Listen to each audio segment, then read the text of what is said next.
hrvatski narode, Hrvatice i Hrvati, dragi moji prijatelji, pravašice i pravaši. Evo vidimo, Zagreb je ponovno zatrpan sa smećem, dolaskom stranke Jugoslavena, komunista i Možemo, zajedno u koaliciji sa SDP-om, također komunistima. Gradonačelnik Tomašević, evo, vratio se iz službenog puta van Hrvatske i danas se oglasio povodom štrajka. Znači, kaže se da nije štrajk, da je samo prosvjed zbog toga što su trojica djelatnika čistoće Zagrebačkog holdinga dobili otkaz, ali Tomašević je danas obratio se medijima i rekao sljedeće: prijavljujemo sudu nezakoniti štrajk, što ako holding ode u stečaj. Ovo nije igra, a ja nisam Bandić. Pa naravno da nisi Bandić. Tebe su stvorili mediji. Mediji su tebe izabrali da budeš gradonačelnik grada Zagreba, koji nemaš jedan dan radnog staža, i onda kažeš da danas niste prihvatili ostavku,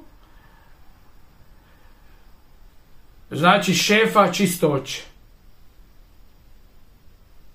A ti si doveo šefa čistoće na tu dužnost iz Vinkovaca, dao si mu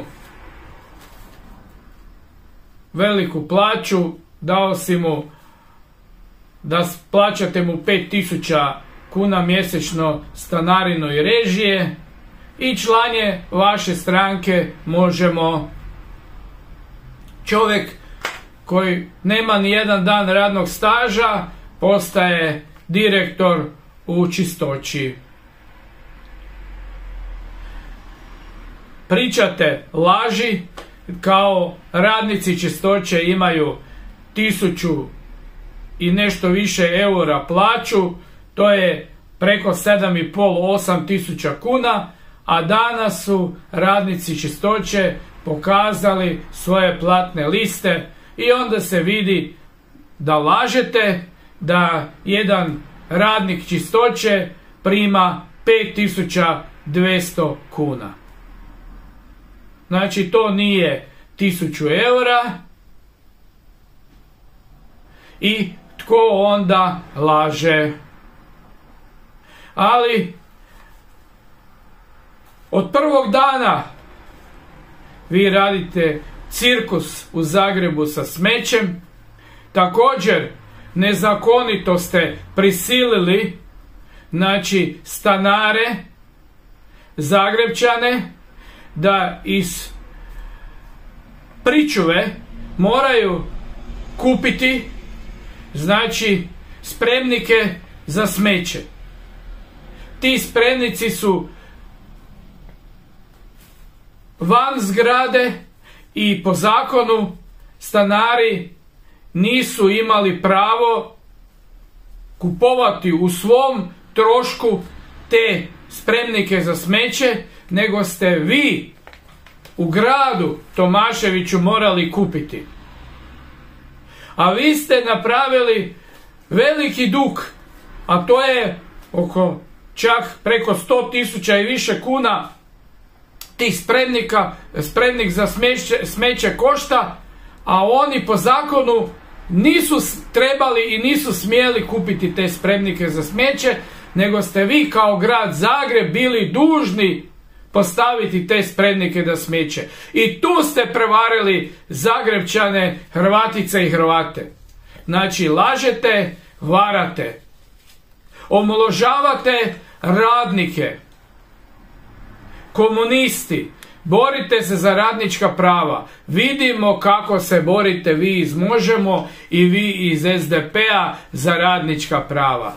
To je vama samo priča u izbornoj kampanji ili kada niste na vlasti. A kada ste na vlasti, derete, gazite radnika. I na ovom primjeru radnika Čistoće se jako to dobro vidi.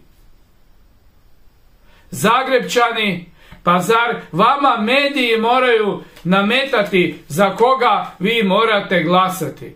Da morate glasati za one koji pripadaju homoseksualcima, toj kategoriji ljudi, da vas oni vode, a vidimo što se događa i sa vječnicom ili vječnikom, jer malo je žensko, malo je muško u vezi djece u Zambiji. Znači, hrvatski narode, Hrvatice i Hrvati, sada Tomašević prijeti.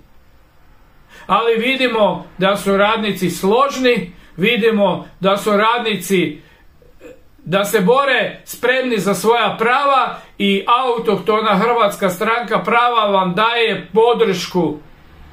daje vam podršku, ali nemojte puno vjerovati onima koji vas sada obilaze i daju vam podršku.